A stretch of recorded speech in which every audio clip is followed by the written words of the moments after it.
Hey, sometimes when you want to close a sale, you've got to treat your prospect like a child. See what I mean in this video. What's up, my friend, and welcome to Motive in Motion. Today we're going to be covering overcoming objections for once and for all, and we're going to move past them so we can actually provide the value in our service, in our consulting, in our copywriting, whatever we're doing for the client, with what we need, because we're going to provide them with what they are looking for. And the only way that we can provide them with what they're looking for is to be able to overcome all their BS fears and limiting objections and all the things that they throw up on you when you're actually trying to close the sale. Because when it gets around to the money part, when it gets around to the commitment part and getting down to business, people have a serious objection and many objections with going forward, because a lot of their inner fears and a lot of their inner insecurities will come up and they will throw them onto you, and you'll have to dodge those balls and try to play with them, because you're going to actually have to roll with the punches in this game. There's no sale that you can close without usually doing an overcoming objection efficiently, because if you're not going to do it, you're never going to get to the part where you're actually going to get to serve them. And depends on your positioning, depends on who's coming, and depends on who is in your funnel or coming towards your actual product and your services. And the better that you position yourself, the less objections you have to deal with. And so if you're running into a lot of objections head on with the client or the would-be client and you're not able to close those sales, we're going to cover exactly what you need to do in this video. Okay, so I was having a mastermind call the other day with my buddy, and we were basically role-playing through his sales cycle and his sales scenarios, because there was, some serious objection with every single client he had, and he was wondering why he couldn't close the sale. And his objection, or his problem to himself, was to try to always solve the problem for the client on the call, like way before you even sign the client. And really, before you do that, before you sign the client, you don't actually have permission or tangible authority to start fixing their problems yet, because you really don't have that strong bond, the rapport with that person, because they haven't hired you for anything. They don't really trust you for that type of thing that you're trying to sell them, and you haven't really got to the level where you actually sign them on the dotted line and you get the check. So once you get to that moment, then you can start solving the problems, but not until. So this was a key part where he was really just tripping on every idea, and once we started role playing, we were able to figure out, okay, this is what you're doing wrong, and this is what you need to stop doing. This is what you need to stop trying to convince these people that you're worth it or whatever. You just need to know your value and be able to sell that to them and not try to fix the problem. And that really brings me to another key, which is in your sales call, when you're on the phone with a client, maybe you want to sell them some copywriting, or you're trying to consult with them for their business, or you're a coach or whatever, you are really in a bad position to disagree with everyone, because you always want to agree and sort of amplify with the client. You don't want to try to bubble up with their limiting beliefs and try to dissect them and say, no, that's not right, maybe you look at it this way, you do this, whatever. You just roll with the punches, like I said, and you're slipping and you're jabbing and you're returning fire, because you're really not, it's not like a battle, but you do want to strategically come at the place where you are actually agreeing with everything they say. So even if something comes up in your mind and it triggers like, wow, that's a BS limiting belief, totally wrong, not even right. If that's what it triggers in you, in your mind, just keep that one in your back pocket. You don't have to say that, you really shouldn't, because you're going to kind of derail it. And I've noticed on my own sales calls, maybe I say something that I'm like, okay, well, that maybe doesn't sound like the best idea, right? And they're like, well, yeah, it is, of course. And they get defensive. I'm like, oh, actually, you're right. That's a good idea, because whatever. And I kind of like roll with it, because like they say, oh no, it actually sounds very responsible. And I'm like, oh yeah, I could see that, right? Like I could see it that way for sure. And I roll with it, and then we kind of go to an open-minded, like discussion together, where we're still building up the big picture of where they want to be in life. So I'm not like, no, that's stupid, you're wrong, and whatever, like I'm right, I have the answer, and you're wrong, you dummy. I'm not doing that, because that's gonna get people closed down and defensive and not want to buy, definitely not want to talk to you. But if they don't want to talk to you, they don't want to buy from you. So remember to agree and actually amplify it, build it up, and blow it up, because you're like, yeah, okay, that's actually a good idea. Like, respect them, give them some positive encouragement for what they believe, because even if you think it's BS, you can help them maybe later on after you close the sale, because you don't really get to help someone until you close the sale. And that's been one of my dominant philosophies for business the whole time, because you close a sale, whether it's online and e-commerce, so it's an info product, or it's your sales and your conversions, or your consulting conversion, you get a conversion, you're like, okay, now we can actually get into the stuff, whatever it may be. If you're a life coach, we can get into your problems. If you're a relationship, dating coach, whatever, we can really see where you're going wrong. And not until then, because otherwise you're just trying to coach someone who doesn't want it yet. You don't have that strong bond of rapport. So keep that in mind. That's a big paradigm, big insight that I wanted to impart to you. And another thing is that we actually likened this to another idea, which is, I drew a parallel when my friend was having this trouble, and I drew this idea of, okay, what you really need to do is remind yourself that you can be talking to a child, okay? So if a child runs up to you crying, sobbing, they broke their favorite G.I. Joe toy or something, they spilled their ice cream or whatever, and they're just thinking it's the end of the world and whatever, you can't just be like, dude, shut up, everything is cool, like you're fine, just stop talking, stop crying, stop being a little baby. Because then they're just gonna be crying way more, bawling, they're gonna be bawling their eyes out because they think it's the end of the world. That's the realest, most powerful thing in their world right now with their reality, their focus is all on that thing.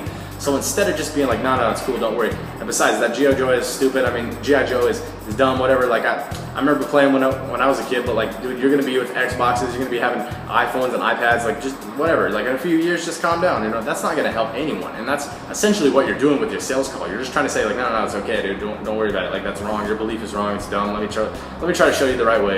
You know, whatever. That doesn't work because you are not agreeing with them. You're not agreeing and shifting. You're trying to shift their worldview without merging with it. So really you need to get in the zone of their own head and where they are on their mindset, their own self-image. And so if you're not really being able to treat them kind of like a child, not like an idiot, you're not talking to them like a little baby or something. They're an adult, you're an adult, but you're trying to lower your, like, you're raising your empathy by lowering your focus to their level and be like, even if it's something you feel that you already surpassed and you've gone through it and you realize, okay, well, no, like in my example, like if I'm selling copy to a client, they're saying, well, it's not gonna help me with this, that, and I'm like, well, I'm just thinking like, yes, trust me, this is gonna help, we're gonna do this, we're gonna test this headline, we have 5 or 10 different headlines, you know, we're gonna be working with your specific market, we're gonna segment them, you know, whatever. Like, I don't have to explain all the hows of what I'm gonna do because they don't really understand how it's helpful unless I show them, and unless they're a more aware client where they're just like, yo, I need copy, I know what I need this, that, now, okay, cool, let's talk about the price and yada yada, and then we close the sale. But if they're just someone who's like, oh, I'm not sure if this is gonna work, like maybe in the past it wasn't working, like someone, and it's like, I hired someone for like, you know, $500 and their copy was crappy, and I'm like, well, yeah, because people are charging in the lower prices and maybe they're newer, they don't have much experience. It's like,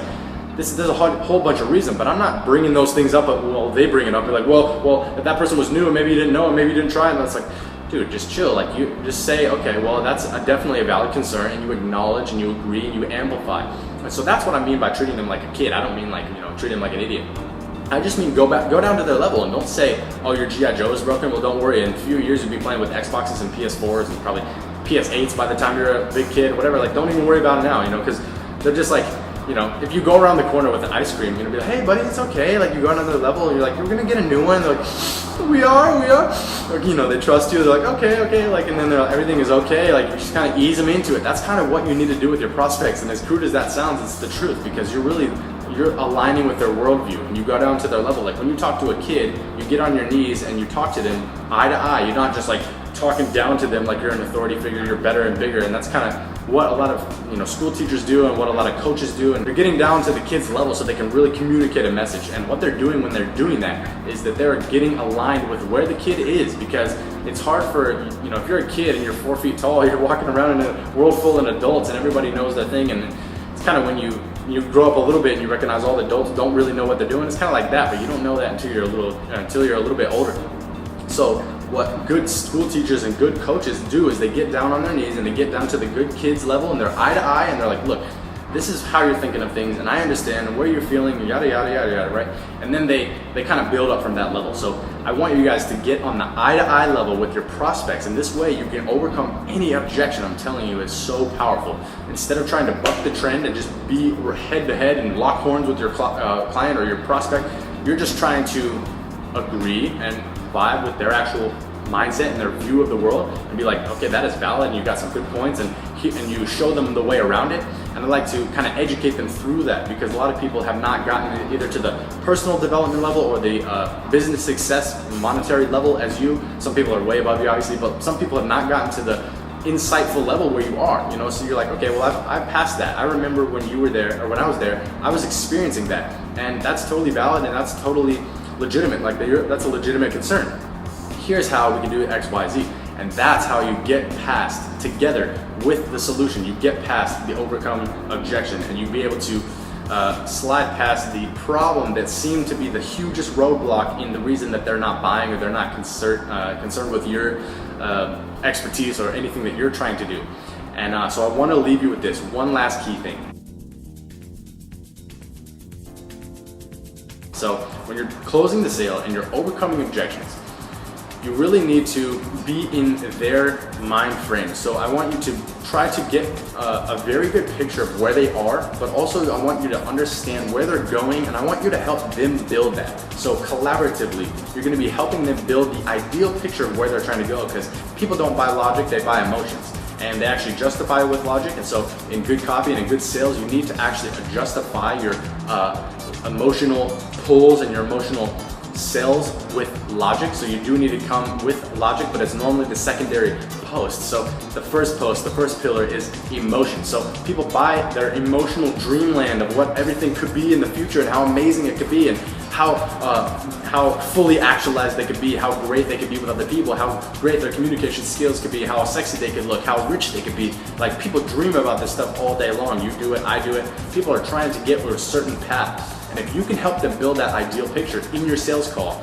after you've overcome the objections, or sometimes a little bit before, because you want to understand where they are, what they're struggling with, and then where they're going.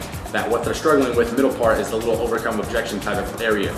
So that's where a lot of the things kind of just rise up and happen. So just remember these few key things. So one is the paradigm. Always agree with your client, even if you think what they're saying is silly and stupid and wrong or whatever. Like, save it for later. Help them actually with your value after you close the sale, because you're their consultant then at that point, and they trust you. And before that, you're just the guy trying to sell them something, or girl. Two, this is the most important, is when you go down to their level. I'm not saying that in a condescending way. I'm just saying go eye to eye with them, meet them, treat them like the kid that they're having to overcome objection.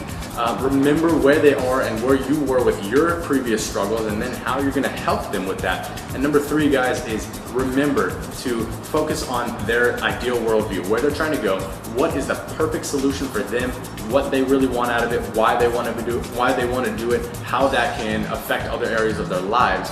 And that's after you actually overcome a lot of these objections and kind of bait them with it, pull them into that direction. So that's what I got for you today, guys. I hope you really enjoyed that. This is Evan from Motive in Motion signing off. Have an awesome day. Good luck with closing your new objections. Remember that you're equipped now to deal with them. So have an awesome peace.